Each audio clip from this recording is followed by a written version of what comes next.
The Spy Who Fooled Hitler, Agent Garbo's Web of Lies. In the shadows of World War II, amidst the thunder of tanks and the roar of bombers, one man fought with lies. Not bullets, not bombs, lies. And those lies helped change the course of the war. This is the true story of Juan Pujol Garcia, better known as Agent Garbo, the double agent who fooled Hitler, saved countless Allied lives, and vanished into obscurity. Juan Pujol Garcia wasn't a trained spy. He had no background in intelligence, no elite military training. He was, by all accounts, an ordinary man, a failed chicken farmer from Barcelona, Spain, born into a middle-class family. But ordinary men sometimes do extraordinary things. In the aftermath of the Spanish Civil War, Pujol developed a fierce hatred of fascism. He had seen firsthand the destruction it wrought, the suffering it caused. As World War II escalated, he was determined to help the Allies defeat Hitler. But there was a problem. No one wanted him. He approached the British embassy in Madrid, offering to spy on Nazi Germany. They turned him down.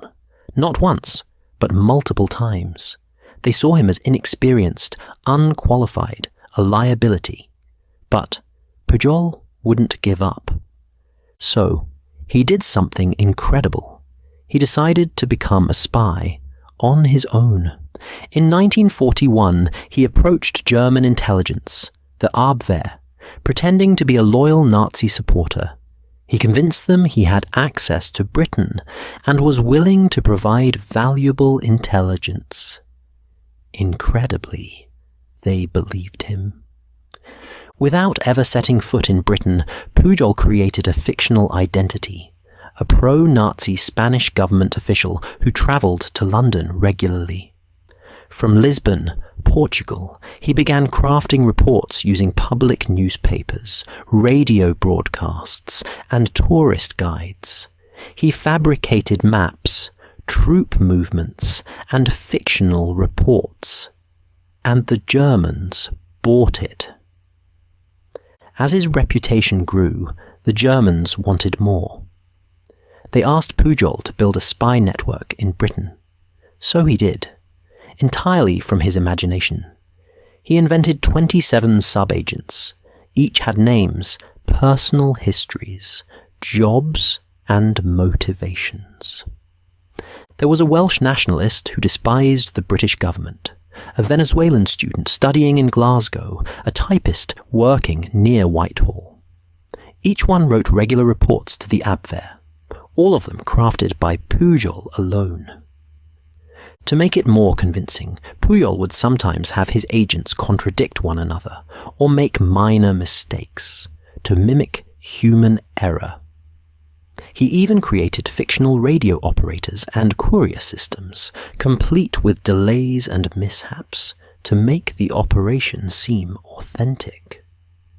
He flooded the Abwehr with paperwork, false expense reports, field updates, supply requests, all convincing. He became such a valued asset that Germany paid him and his agents thousands of dollars. Money he used to further fuel the illusion. At last, British intelligence took notice. In 1942, MI5 brought him to London, gave him safe passage, and fully integrated his fabricated spy network into Allied deception planning. They gave him a new code name, Garbo, named after the legendary actress Greta Garbo, because of his remarkable ability to perform multiple roles. With the tide of war slowly turning, the Allies began planning Operation Overlord, the D-Day landings in Normandy. But they needed the element of surprise. If the Germans knew when and where the attack would happen, it could end in disaster. So the Allies launched Operation Fortitude, a massive deception plan to convince Hitler that the real invasion would take place elsewhere, specifically at Pas-de-Calais, the narrowest point between France and Britain. Garbo became the centerpiece of that deception. Over the course of months, he sent more than 500 messages to the Germans. He described troop buildups near Dover. He reported on phantom divisions commanded by General George S. Patton. He described supply routes, equipment transfers, even fake naval exercises. Everything he sent was meticulously timed. Some information was deliberately incorrect. Some was partially true, just enough to keep the Germans hooked. And just before D-Day, Garbo sent a message suggesting that Normandy was only a diversion, that the real attack was still to come. The Germans believed him. Hitler believed him. Even after Allied forces stormed the beaches of Normandy on June 6, 1944, the German High Command hesitated to move their elite panzer divisions. They held them back, waiting for the real invasion that never came. That delay gave the Allies the time they needed to establish a beachhead, push inland, and begin the liberation of Western Europe. Without Garbo's deception, D-Day might have failed. What happened next was almost beyond belief. The Germans, still unaware they had been duped, awarded Pujol the Iron Cross, one of the Nazi regime's highest honours. He was hailed as a hero of the Reich.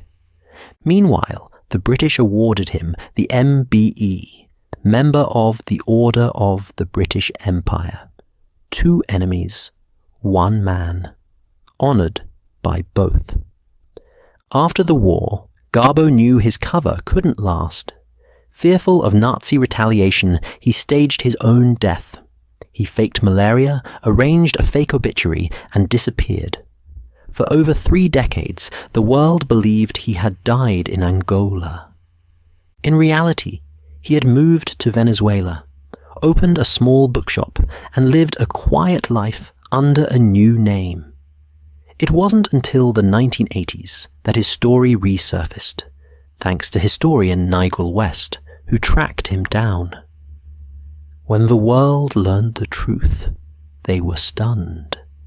The man who fooled Hitler was alive and hiding in plain sight.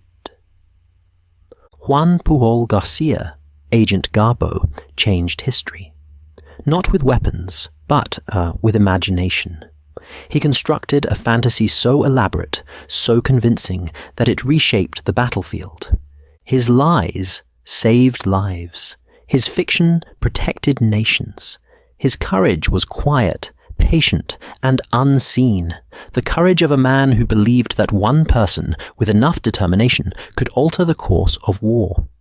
Agent Garbo remains one of the greatest spies in history, not because he stole secrets, but because he created them, and in doing so helped bring an end to the bloodiest conflict the world has ever known. Thank you for listening. If you enjoyed this story, please like, comment, and subscribe to explore more hidden stories from history's darkest and most heroic moments. Until next time.